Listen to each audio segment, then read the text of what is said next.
My husband Brian is incredibly driven. His move from a regional branch to the headquarters where I work seems fueled by a fervent desire to ascend the corporate ladder and amass wealth. Initially, this ambition made me wary of him. When we first met, Brian asked, "Linda, your father is connected to the company, right?" "Indeed, I work for the same company where my father serves as an executive." Having a relative in a position of power has led to me being perceived differently by both insiders and outsiders. However, time and again, I've proven my value through my skills and performance. Strangely, my assertive nature seems well suited for this environment. Despite my initial suspicions, Brian, with his charm and motivation, was a refreshing change from the typical office talkers. Collaborating with him was enjoyable. He was always proactive. Gradually, I found myself drawn to him. Brian proposed, declaring, "With you, Linda, I can give my all in both work and home. I believe we can make a great couple. Will you marry me?" My response was cautious. "Are you sure? I can become so absorbed in work that I may neglect you. We're both career-oriented, and our time at home may be less than conventional. But we trust each other, and we enjoy our moments together." Despite our reservations, we were happy. However, this spring brought an unexpected twist. Brian was to be transferred alone to another regional branch. He was deeply disappointed, and I felt it was unfair, considering we were newlyweds. But I heard it was a critical assignment that could lead to a promotion, and he should return to headquarters in about a year. Thanks to today's technology, we can video call via computer or smartphone. We spend less time together anyway, so managing feelings of loneliness and distance seemed possible. It's been about 3 months since Brian moved. We video call once or twice a week to catch up. The world is convenient now. With careful scheduling, we don't feel as lonely. During one call, I casually mentioned visiting him during summer vacation. Brian responded uncertainly, mentioning his non-stop workload. "It seems leading a project is exhausting." I trust my husband's words, yet I can't shake this lingering sadness. Suddenly, a thought creeps in about the interior of Brian's rented apartment, beyond what fate should determine.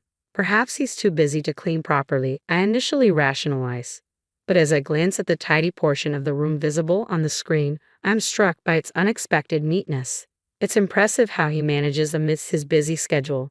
Just as I'm about to praise him for it, my eyes catch sight of an unfamiliar bag at the edge of the screen. I'm speechless. Clearly a woman's item, even someone like me, not particularly up to date with trends, recognizes it as a high-end brand. "Hey, what's that bag?" I ask, unable to ignore it. Ryan glances over his shoulder quickly, his response a tad flustered. "Oh, it's a wedding anniversary gift. Since we don't get to see each other much, I wanted to give you something tangible," he explains. "I thought it would suit you. I ordered it online, so I wanted to unbox it as a surprise. But I guess I messed up. I'm sorry." "It's fine," I reply, forcing a smile, unhappy and looking forward to its arrival. Despite the seemingly plausible excuse, a sense of mistrust lingers. Yet I can't confront him. I still want to believe in Brian. Later, the bag arrives, accompanied by a message card filled with affectionate comments. It should reassure me, but the slight sense of distrust persists. Months pass, life becomes accustomed to Brian's absence, and our communication through video calls becomes routine. Then, on one ordinary day, I find myself contemplating, "Wow, Brian, I should get going," I say, sensing the conversation winding down. "Yeah, it's getting colder, so be careful not to catch a cold, Linda," Brian replies, concern evident in his voice. "Thank you," I respond, ready to end the call. Just then, the doorbell rings. "What's wrong?" Brian asks. "Ah, a courier has arrived. You can hang up the call, Brian. See you later." "Thanks," I say quickly, rising from my seat and heading to the entrance. Focus on receiving the package, I don't realize I haven't ended the call or that the screen is still on. Retrieving the package, I return to my room, only to find Brian's face still on the computer screen.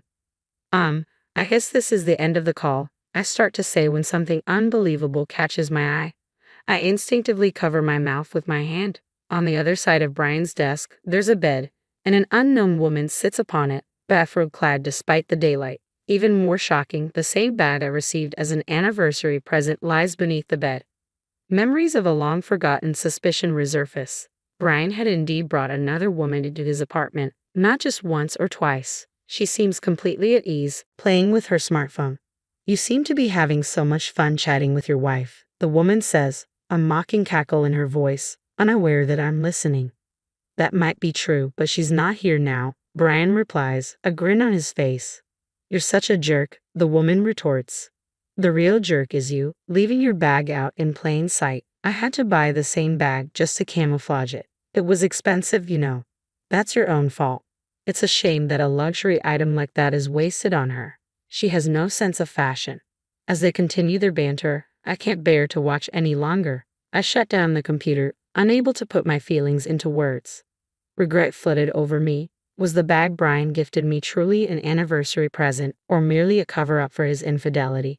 Brian, you're really the worst, I muttered, the insult escaping before I could contain it. It wasn't something I wanted to say. As for that girl, there was something familiar about her. I realized with a jolt she's the daughter of the executive vice president who joined the company this year. The audacity to whisk her away to the countryside for a clandestine rendezvous. It was quite an elaborate affair. But somehow, it all made sense. I couldn't help but chuckle bitterly. It's a typical choice for an ambitious man like Brian. After all, I too am the daughter of a high-ranking executive. It seemed fitting for Brian to choose a mistress who could prove useful in some way. I couldn't believe in anything anymore. I thought he loved me for who I am. Just as I started to tire of feeling angry, an unforgiving feeling settled in. I couldn't forgive him now.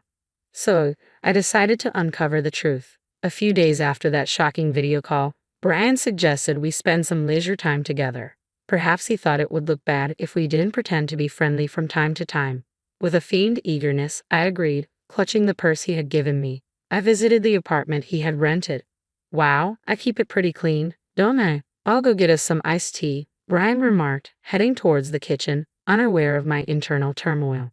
I seized the opportunity and took action. Quietly, I placed the coin purse, matching my bag, inside the cupboard of Brian's computer desk. Unbeknownst to him, the coin purse contained a bug, an advanced model with exceptional battery life. It would capture sounds for several days without leaving any evidence. I assumed Brian might notice it eventually, but with his mistress owning the same model, distinguishing ownership could be tricky. Nonetheless, if he did notice, I would need to find another approach. If not, it would be a win for me. Excitement brewed within me as I anticipated the information I could gather. When the battery was close to dying, I planned to call Brian to confirm, pretending to have misplaced the coin purse. I seem to have lost the coin purse you gave me. Do you have it over there by any chance? I would inquire. Oh yeah, it was wedged in the drawer of my desk. You're so clumsy, Brian would likely respond, oblivious to the bug's presence. From his casual reply, I inferred that he hadn't opened it. Requesting its return would ensure it was back in my hands within days. Nervously, I played back the audio, and there it was, clear as day. Brian and the executive's daughter engaging in an illicit affair, their voices intimate. Armed with this evidence, I hired a private investigator to delve deeper. What he uncovered shocked me. Brian wasn't just involved with the executive's daughter, he had numerous affairs. Daughters of board members and department heads were among them. As for me, I began to see sides of Brian I never knew existed. Listening to his colleagues revealed his recent struggles with performance and increasing stress. It seemed his focus had shifted from work to networking, realizing his efforts alone were no longer sufficient. I genuinely feel sorry for him. Failing to perform at work can be a bitter pill to swallow. However, his professional struggles have nothing to do with his betrayal of me and his affairs with other women. Furthermore, it appears he's using these women as stepping stones to advance his career. It's despicable behavior, both personally and professionally. As I delved deeper into my investigation, my feelings for Brian quickly cooled, replaced by a growing sense of vengeance. He wounded my pride deeply.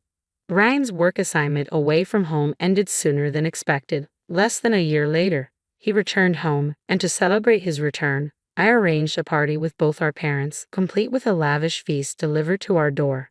The atmosphere was jovial with lively music playing and just family around. Then the music's vibe changed and I heard my own voice echoing from the speakers. Brian's conversations with the executive's daughter, since to the music player, filled the house. Brian turned pale, confused, and flustered. "What's this, Linda?" he stammered.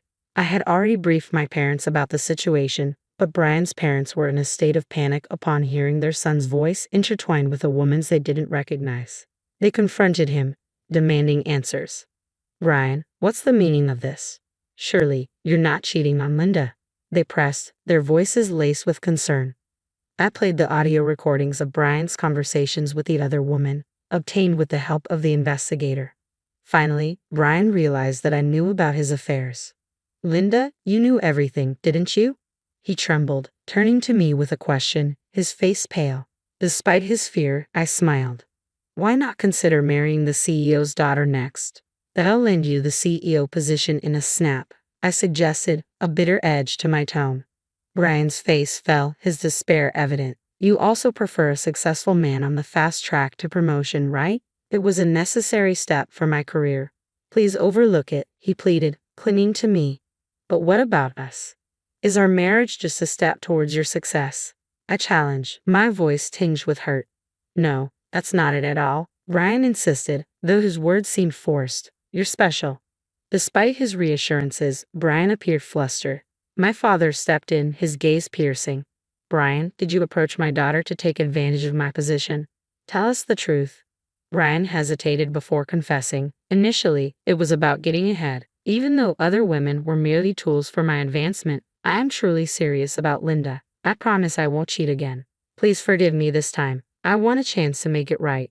It was difficult to discern if he was lying or telling the truth. After such blatant infidelity, even when he claimed I was special, trust was hard to come by. It's not my place to decide, my father continued. It's up to Linda. But I can't accept you as my son-in-law. I despise you. Even Brian's own parents, doubtful of their son's honesty, expressed their disappointment. We want to believe in you, but it's hard to believe that Linda is truly special to you, they admitted.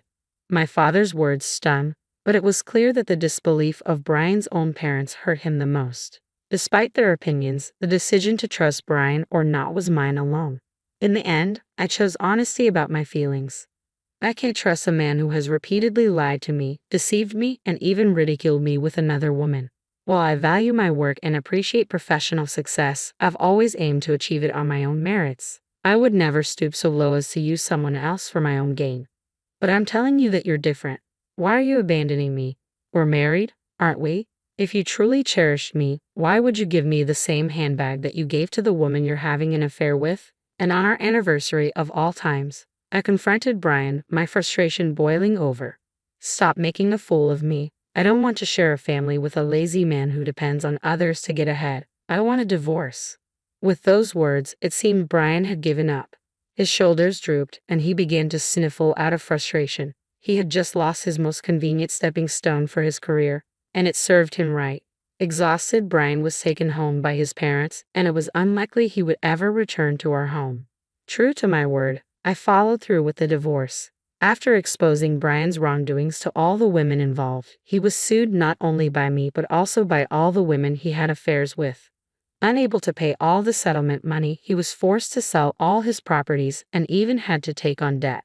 Brian would likely lose his freedom for a while, paying back his debt.